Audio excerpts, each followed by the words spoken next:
సహకారం తీసుకుంటాం, మీడియా మిత్రుల సహకారం కూడా తీసుకుంటాం.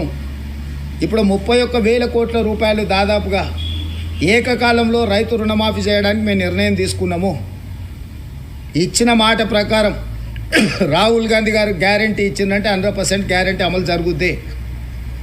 ఆనాడు 2004లో సోనియా గాంధీ గారు కరీంనగర్లో తెలంగాణ ఇస్తానన్న గ్యారంటీ ఇచ్చింది. ఎన్ని ఒడిదుడుకులు ఎదుర్కొన్నా సోనియా గాంధీ గారు తెలంగాణ ఇచ్చిండ్రు. మే 6, 2022 రాహుల్ గాంధీ గారు రైతు రుణమాఫీ చేస్తానన్న గ్యారంటీ వరంగల్లో ఇచ్చిండు రైతు డిక్లరేషన్లో.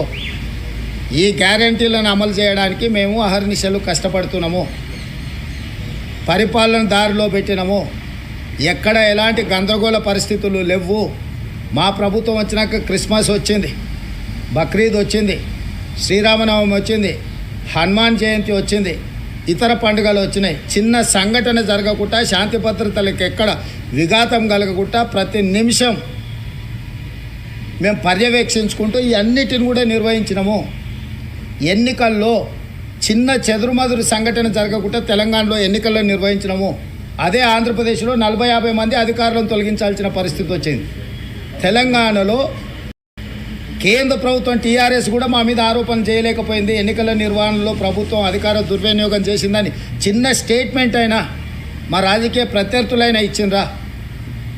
పరిపాలనను సమర్థవంతంగా నిర్వహించడం కాంగ్రెస్ పార్టీకి వెన్నతో పెట్టిన విద్య. అనుభవజ్ఞులైన మంత్రుల సహకారంతో అద్భుతమైన పరిపాలనకు సింగిల్ కేసు ఏదైనా పెట్టినామా మేము? ఇతర రాష్ట్రాలలో జరుగుతున్న పరిణామాలు మీరు చూస్తలేరా? గతంలో కానీ ఇప్పుడు కానీ తెలంగాణలో అట్లాంటి పరిణామాలు ఏమన్నా ఉన్నాయి? జరగకపోతే బాగున్నట బాగలేనట?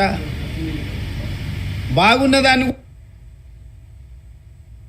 ఇప్పుడు ప్రజలు ఎన్నుకున్న ప్రభుత్వాన్ని పడగొట్టాలన్న భావదారిద్ర్యం